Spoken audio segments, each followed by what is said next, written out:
Mesdames, Messieurs, bonjour et bienvenue dans cette session d'information. Voici les titres du journal. Ce 24 mai, la communauté internationale célèbre la journée mondiale du bricolage. À l'occasion, nous ferons un zoom sur le boulot des femmes vendeuses d'emballages recyclés. Elles sont communément appelées Goroto. Il touche près de 3000 femmes chaque année dans le monde. Le cancer du col de l'utérus est une maladie silencieuse et virale. Le dépistage précoce permet aux femmes d'être à l'abri. Et puis avec l'avènement du numérique, on assiste à une nouvelle forme d'archivage, encore appelé archivage numérique. Il apparaît comme une solution plus pérenne pour sécuriser les documents.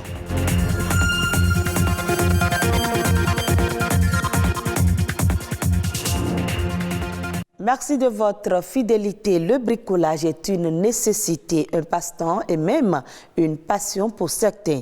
Ce 24 mai, la communauté internationale célèbre la journée mondiale du bricolage, une activité qui devient de moins en moins une tâche ingrate et de plus en plus un plaisir. Au Bénin, des femmes communément appelées Goroto récupèrent les emballages usagés. Elles jouent un rôle important dans la préservation de l'environnement. Même si l'activité nourrit son homme, elle présente beaucoup de difficultés. Zoom sur le boulot de Goroto avec Marcel Betoro. Goroto, c'est par cette appellation que l'on désigne ces acheteurs et vendeurs de déchets plastiques et solides. Un peu partout sur le territoire national, leur cri fait appel à une action d'achat et de vente. Je mène cette activité depuis mon enfance. Il faut être forcément initié pour mener cette activité. C'est une activité difficile. Tu souffres pour collecter et tu souffres encore pour nettoyer. À cause des difficultés, je préfère acheter chez celles qui vont collecter.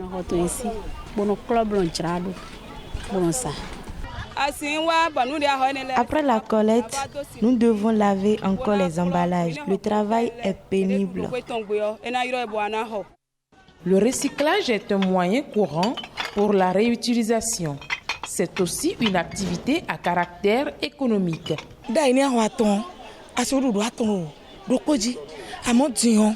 Par le passé, l'activité était bénéfique, mais ce n'est plus le cas aujourd'hui. L'activité n'est plus bénéfique aujourd'hui. Toute activité a un bénéfice et c'est le cas avec la nôtre. Ce faisant, elle contribue énormément à la lutte contre la pollution de l'environnement. Nous rendons propre la ville grâce à notre collecte. Sans les Goroto, la ville serait très sale.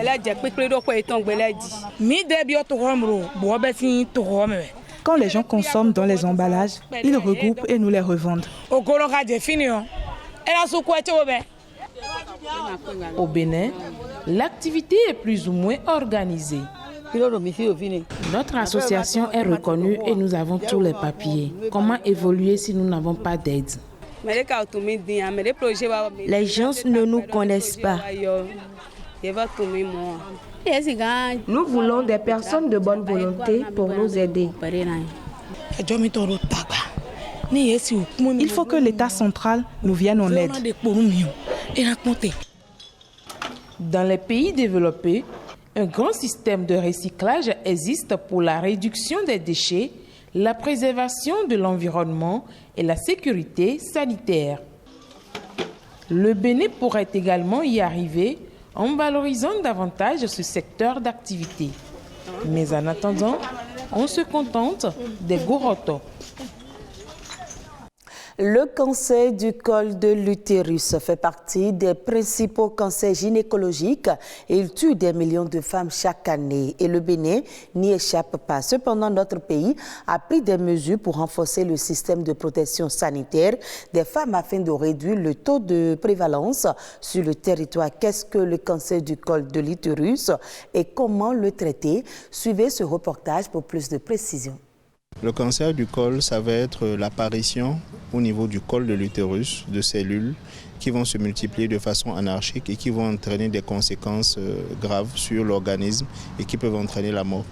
Et sur 300 000 décès de femmes pour cause de cancer enregistrés en 2018 dans le monde, le cancer du col de l'utérus est responsable des 2/3 selon l'Organisation mondiale de la santé. Il est classé deuxième cause de mortalité chez la femme après le cancer du sein. Au Bénin, sur 4 300 cas de cancer, toutes formes confondues, enregistrés en 2018, le cancer du col de l'utérus représente 25% selon le ministère de la Santé. Le mal est dû à plusieurs facteurs. Le principal élément qui cause le cancer du col, c'est l'infection à un virus qu'on appelle le Human Papillomavirus. C'est un virus qui se contracte par les rapports sexuels. À côté de ça, le tabac aussi est un cofacteur important. Ces cellules cancéreuses, une fois installées, vont progresser de façon presque silencieuse vers le cancer. Pour qu'il apparaisse, ce sont des anomalies au niveau du col qui vont s'aggraver et qui, au bout de 10 à 15 ans, vont être appelés cancers. Mais en général, lorsqu'ils commencent à se manifester essentiellement par des saignements, à ce moment, en général, c'est souvent trop tard. Si l'alcoolisme et le tabagisme représentent des facteurs aggravants, ce ne sont pas les seuls facteurs prédisposants. C'est par exemple les personnes qui sont immunodéprimées, c'est-à-dire dont le système de défense de l'organisme ne fonctionne plus bien. Par exemple, les personnes vivant avec le VIH, dans certains diabètes. Que le cancer du col de l'utérus apparaisse tôt ou tardivement, la prise en charge n'est pas aisée. Les médecins recommandent un dépistage précoce. C'est difficile de le traiter, c'est beaucoup plus facile de le prévenir. Passé un certain stade, il ne va pas pouvoir être guéri. On va plutôt améliorer le confort de vie de la personne le temps qu'il lui reste à vivre. Et pour accompagner les agents de santé dans la lutte contre le fléau, le Bénin s'est doté d'un document stratégique de 100 pages qui fournit des informations utiles sur le cancer du col de l'utérus et d'autres cancers chez la femme. Avec une bonne mise en application de ce plan stratégique, nous parviendrons à une réduction de 30% du taux de mortalité lié au cancer du col de l'utérus. Les femmes, quel que soit leur âge, sont invitées à faire l'examen du frottis vaginal tous les 3 ans pour éviter toute complication. Allons maintenant dans l'univers du numérique pour comprendre le métier d'archiviste à l'ère des TIC. C'est une nouvelle dimension de l'archivage qui exige la maîtrise des nouvelles technologies. Mais quelle est aujourd'hui la place de l'archiviste dans l'archivage numérique? Les précisions avec un archiviste documentaliste. D'abord, un archiviste, c'est celui-là qui collecte des documents, d'abord qui les identifie, qui les collecte, qui les traite, qui les stocke et qui les rendent accessibles plus tard. L'archivage numérique, c'est une vraie entreprise et cette entreprise implique les archivistes et ces personnes travailleront de concert avec les informaticiens, réseaux et tout ce que vous savez pour fondamentalement mettre en place un bon système d'archivage numérique. Fondamentalement, avant de parler de l'archivage numérique, il y a des préalables. Et ces préalables-là commencent par une étude d'abord de faisabilité. Et cette étude nous permet d'avoir un certain nombre d'éléments pour organiser physiquement les documents. C'est dès lors qu'on a ces outils de gestion, qu'on a même le personnel à utiliser, les moyens matériels et financiers à mettre en place, qu'on peut passer à l'organisation physique. C'est quand on a fini ces étapes maintenant qu'on parlera de l'organisation de l'archivage électronique. Mais cet archivage se fait de 2 manières. Vous avez les documents physiques qui sont dématérialisés et il y a également les documents qui sont nativement numériques. Dès lors que vous avez ces 2 documents, vous les collectez, vous les mettez sur une plateforme, vous les organisez en fonction, bien évidemment, de l'organisation qui avait été préétablie au moment où l'étude a été déjà faite. La cheville ouvrière de cette œuvre-là, c'est l'archiviste. Il y a beaucoup de personnes qui entrent en ligne de compte, mais il est quand même très important, très capital de mettre l'archiviste au cœur de cette initiative. Suivons à présent La Nation en bref avec Arnaud Adadia. La première promotion transitoire des cadres du corps de contrôle et d'encadrement des enseignants du second degré est désormais mise sur le marché. Sur 268 élèves conseillers pédagogiques ayant pris part à la formation, ils sont 260 à recevoir au terme de la formation financée sur fonds propres par l'État béninois leur parchemin. Titulaires du certificat d'aptitude aux fonctions de conseiller pédagogique CAFCP, ils ont à assurer l'encadrement pédagogique de proximité dans les établissements d'enseignement. Cette expérience est une première dans l'histoire du système éducatif béninois qui marque le point de départ d'une nouvelle dynamique dans la supervision des activités pédagogiques dans nos établissements. 3 ans seulement en association et voilà, ces anciens élèves du lycée Benzin, ex-Victor Ballot de Porto-Novo, qui décident de venir encourager les jeunes élèves de ce lycée. Ils ont distingué les 100 élèves méritants de ce lieu de savoir et ne comptent pas s'en arrêter là. Dans leur programme d'action pour le compte des prochaines années, Benzinois et Ballotins rêvent de réaliser sur fonds propres de leur association de bibliothèques virtuelles et physiques et de salles de classe de 24 mètres de long. Un cross-country a précédé la cérémonie de distinction des élèves méritants. Les Béninois qui n'ont pas eu l'occasion de voir les trésors royaux et arts contemporains de l'exposition Art du Bénin d'hier et d'aujourd'hui, de la restitution à la révélation, n'ont plus de soucis à se faire. Le ministre du Tourisme et de la Culture du Bénin leur donne rendez-vous pour la période estivale. La date choisie pour cette réouverture commence à partir du 15 juillet 2022 et couvre la période de la célébration de la fête de l'indépendance du Bénin. Les Béninois vivant au Bénin ainsi que ceux de la diaspora sont donc invités à la patience.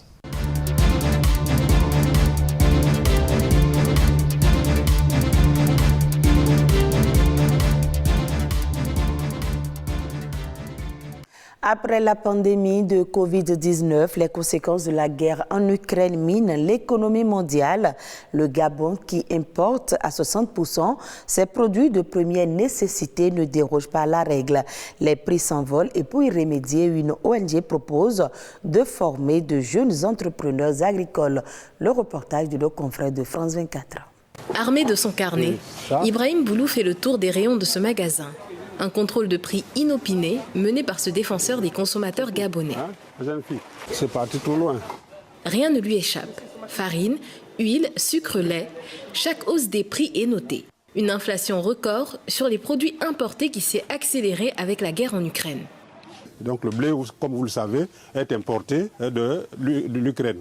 Et il y a aussi les huiles aussi qui sont importées de l'Ukraine. Et effectivement, les prix sont partis de 16 000 le sac de 50 kilos. À 20 000 aujourd'hui et dans certaines boutiques 21 000 et ce qui n'est pas quelque chose qui arrange les consommateurs et donc c'est une situation inquiétante et préoccupante pour tout le pays et nous exhortons davantage le gouvernement à encourager la production locale. Produire localement, une ambition devenue ici plus que jamais urgente. Sur ce site de 12 hectares au nord de Libreville, une plantation d'aubergines, de bananes et de piments. Des dizaines de jeunes comme Albert apprennent depuis plusieurs mois à devenir des entrepreneurs agricoles. Une formation qui mise sur le retour à la terre pour booster la production locale. Aujourd'hui, je me suis rendu compte que notre pays, le Gabon, dépend énormément de l'extérieur. Nous sommes plus consommateurs que producteurs. Alors aujourd'hui, l'agriculture me permet, moi, aujourd'hui, de m'autosuffire. Un peu plus loin, sous ce hangar, Brice anime une session dédiée aux engrais. Jusqu'ici, ces intrants étaient importés de Russie, de Biélorussie ou d'Ukraine, premiers exportateurs d'engrais azotés vers le continent. Mais avec la guerre en cours, ces agriculteurs en herbe doivent s'adapter en privilégiant des engrais biologiques locaux à base de compost. Ça devient hyper compliqué pour nous, d'où nous sommes en train de rentrer dans la phase de la création de la composition du compost. Parce qu'on se rend compte aujourd'hui, s'il faut prôner l'agriculture bio, il faut utiliser nos matières premières. Ce retour à la terre passe par un changement de mentalité, par des formations adéquates pour pouvoir devenir des potentiels entrepreneurs. Au Gabon, Ce retour à la terre a déjà permis de former des milliers de jeunes apprenants agricoles. Mais le pays consacre toujours moins d'1% du budget de l'État au développement agricole, d'après les Nations Unies. Retrouvez cette session d'information sur le site de l'ORTB, www.ortb.bj. Merci à vous de nous avoir suivis.